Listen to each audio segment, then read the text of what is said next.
కార్యక్రమానికి ముఖ్య అతిథులుగా వచ్చినటువంటి 4 మండలాల అధినేత మారులందరికీ కూడా తెలుగుదేశం కుటుంబ సభ్యులకు జనసేన బీజేపీ పార్టీ వారికి పత్రికా విలేకరులందరికీ కూడా నా ధన్యవాదాలు తెలియజేసుకుంటున్నా. ఈరోజు ఈ మార్కెట్ యార్డ్కి నరసిరెడ్డి గారిని ఎందుకు ఎన్నుకోవాలా, ఇంకా సీనియర్లు ఉంటారు వాళ్ళు ఎన్నుకోవచ్చు కదా అని ఉండొచ్చు మీ మనసులో. ఇది 20 సంవత్సరాల నుండి ఈ మార్కెట్ యార్డ్ని డెవలప్ చేయలేకపోయినారు. నాకు కూడా యువకులు ఉంటే ఈ మార్కెట్ యార్డ్ని డెవలప్ చేయాలా, మార్కెట్ యార్డ్ చైర్మన్ ఇచ్చేటప్పుడు ఆయన కూడా నర్సరీ గారు ఏమన్నారంటే, అన్నా ఇక్కడ మార్కెట్ లేదు, నన్ను చైర్మన్ గా నియమించి ప్రజా సేవ ఎక్కడ ఉంటుంది అన్నాడు. ఎవరైతే చేయలేని మనం చేసినప్పుడే మనకు గుర్తింపు వస్తుందనే ఉద్దేశంతోనే తమ్ముడు ఖచ్చితంగా నువ్వు ప్రమాణ స్వీకారం చేయాలి. అదేవిధంగా మార్కెట్ యార్డ్ ఉప చైర్మన్ గారు కూడా, అతను కూడా యువకుడు, ఉత్సాహవంతుడు, వాళ్ళిద్దరు జోడి కరెక్ట్ ఉంటే నన్ను నాతో పని చేయించాలా, నా ఎమ్మడబడి పని చేయించాలా, నన్ను ఎక్కడ పిలిస్తే అక్కడ రావాలా, అవసరమైతే వాళ్ళు వెళ్ళి చేసుకోగల కెపాసిటీ వాళ్ళకు ఉంది కాబట్టి ఈ రోజు ఈ మార్కెట్ యార్డ్ చైర్మన్ కూడా వాళ్ళకి ఇవ్వడం జరిగిందని చెప్పి తెలియజేసుకుంటున్నా. కాబట్టి ఒకటే తెలుగుదేశం పార్టీ నమ్ముకున్న ప్రతి కార్యకర్తకి న్యాయం జరిగేంత వరకు మీ వెనకాలే ఉంటానని చెప్పి తెలియజేసుకుంటున్నా. ఇదేమో నాకు ఎలాంటి స్వార్థాలు లేవు. మీరు ఎప్పటి నుంచో పార్టీ కోసం కష్టపడారు, పదవులు కూడా అనుభవించాలనే ఉద్దేశంతోనే ఎవరైతే నిజాయితీగా పార్టీ కోసం కష్టపడతారో ఖచ్చితంగా గుర్తించి వాళ్ళని ముఖ్యమంత్రి గారి దృష్టికి, లోకేష్ బాబు గారి దృష్టికి తీసుకెళ్తే వాళ్ళకు కూడా వీళ్ళు పార్టీలో పనిచేశారా లేదని అక్కడ వీళ్ళ యొక్క ఎప్పటి నుంచి సభ్యతలు ఉన్నాయి ఇవన్నీ కూడా గమనించిన తర్వాతనే వాళ్ళు కూడా అక్కడ నుంచి ఓకే చేసి పంపడం జరుగుతుంది. కాబట్టి మనం ప్రపోజ్ చేసేటప్పుడే మంచి వ్యక్తిని ప్రపోజ్ చేస్తే ఖచ్చితంగా అక్కడ పదవులు వస్తాయని చెప్పి తెలియజేసుకుంటున్నా. ఇందాక మా తమ్ముడు నర్సరెడ్డి అన్నా, ఈ కోసిక మండలంలో స్లో ఉంటే విధానం ఉంటే పనిచేయదు అంటారు. ఇదే ప్రచారం గత వైసీపీ నాయకుడు ఒక పోలవాడి ఎమ్మెల్యే అయితే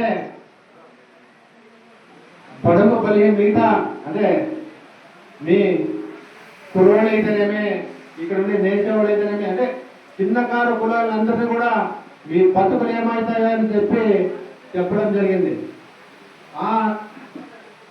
అదే పోవాలంటే ఒక వాల్మీకి బిడ్డగా, వాల్మీకి అంటే రౌడీ కాదు, ఒక సేవకుడుగా గుర్తించాలని చెప్పి ఈరోజు అందరితో నవ్వుతూ నవ్విస్తూ ముందుకు పోతున్నాం. చేయాలనుకుంటే మనం చేతగానే ఏమి లేదు.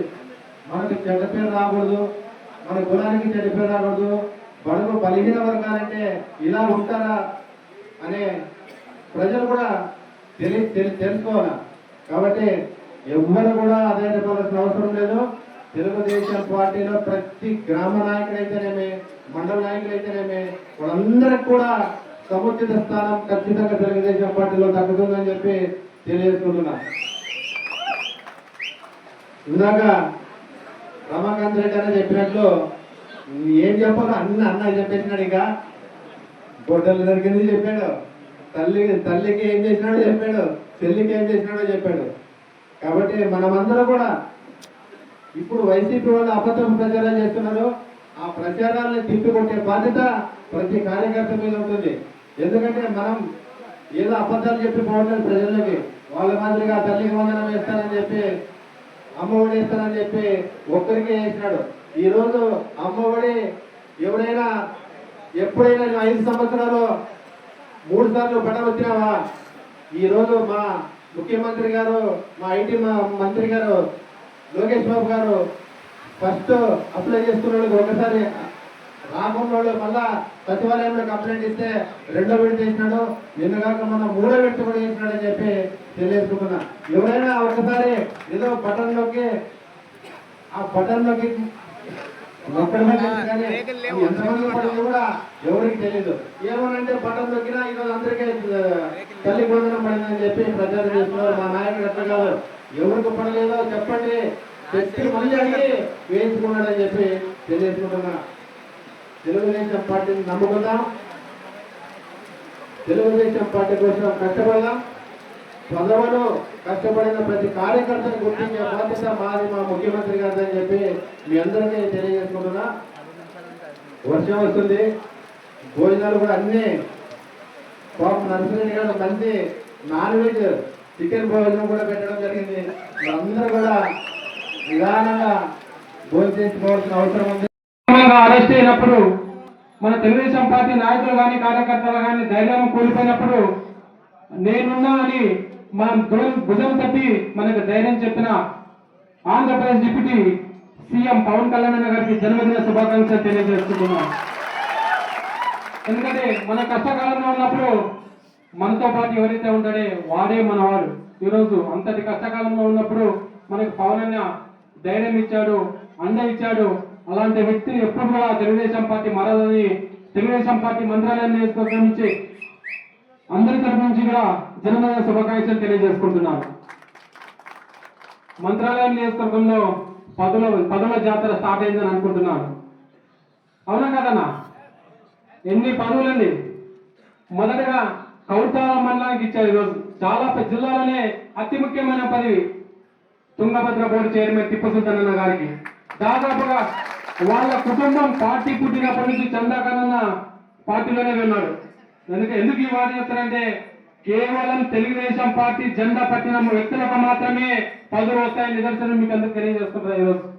అలాగే మొన్న ప్రకటించిన సొసైటీ చైర్మన్ లో కూడా మా మండలం తరపు నుంచి వెంకటపతిరాజు అన్న, వాళ్ళు కూడా వాళ్ళ నాన్న కూడా చాలా సీనియర్.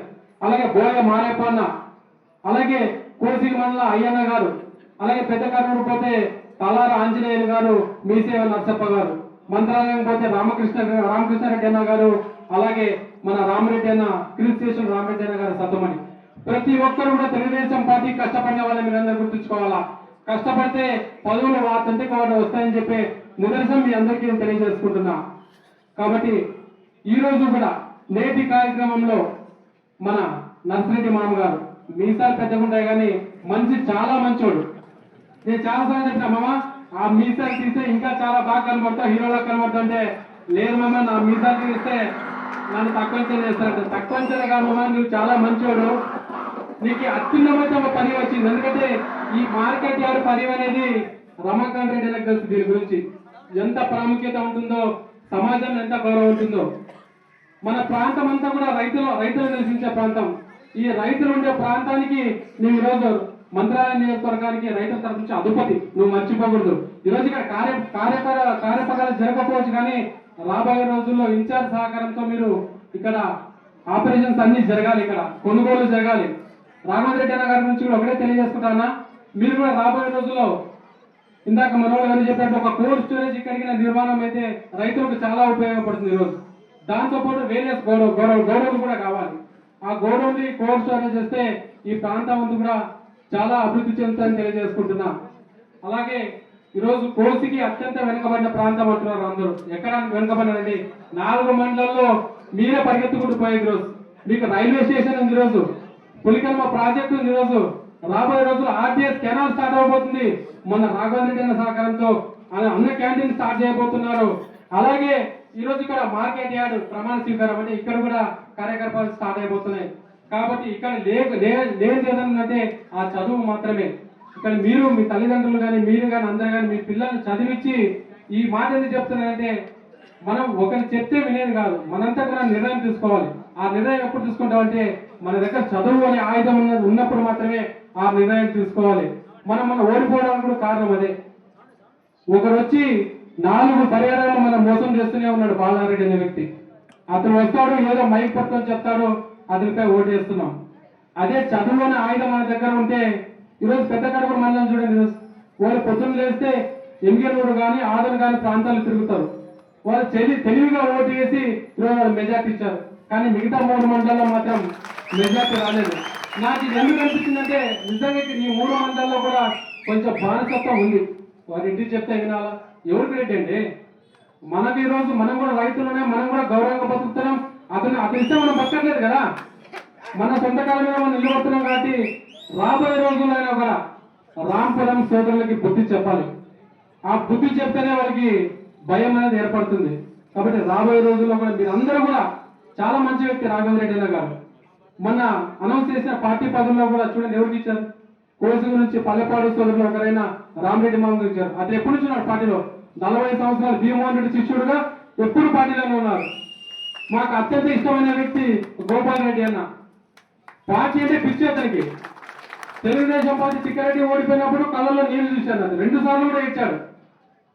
పార్టీ గుండు కొడుచున్నాడు తిరుమల పాదయాత్ర. పాలారెడ్డి గెలిచినప్పుడు మెట్లు ఎత్తుకుంటే అతను పార్టీ మారిపోయినాడు. అతని మెట్ల మీద కూర్చొని ఏడ్చుకుంటూ కూర్చున్నారు. నేను గెలిచిన వ్యక్తి ఈరోజు పార్టీ మారిపోయినాడని. కానీ ఏ రోజు బాధపడాల, తెలుగుదేశం పార్టీ జెండా పట్టుకొని పోతూనే ఉన్నారు. అలాంటి నాయకుల నుంచి మనం అందరూ స్ఫూర్తి పొందాలి. కాబట్టి ఇక్కడ ఉన్న నాయకులు కానీ కార్యకర్తలు అందరికీ ఒకటే తెలియజేసుకుంటే కష్టపడడం మాత్రం మన వంతు. గుర్తించడం అనేది తెలుగుదేశం పార్టీ చూసుకుంటుంది, ఇన్ఛార్జ్ అనేది రాఘవేంద్ర రెడ్డి గారు తీసుకుంటారు. అలిగి ఇంట్లో కూర్చుంటే నష్టపోయేది మనమే. ఇన్ని సంవత్సరాలు జెండా పట్టుకొని తిరిగింటాము. ఇంట్లో కూర్చుంటే కూడా మీ తరఫు నుంచి ఇంకొకరు వస్తాడు. అది కాదు కదా. కాబట్టి ఇంకా 3.5 సంవత్సరాల టైం ఉంది. అందరం కష్టపడదాం. చాలా మందికి అవకాశాలు రావాలి ఇంకా. ఎందుకంటే మనం చాలా మంది ఇంకా పిల్లలు, మనకంతా 35 సంవత్సరాల నుంచి జెండా పట్టిన వాళ్ళు చాలా మంది ఉన్నారు. వాళ్ళందరికీ న్యాయం చేస్తూ ఇక్కడ ఉన్న యువతను కూడా సమన్వయం చేసుకుంటారని తెలియజేసుకుంటూ ఈ అవకాశం ఇచ్చిన మీ అందరికీ కూడా మనస్ఫూర్తిగా ధన్యవాదాలు తెలియజేసుకుంటున్నాను. Thank you.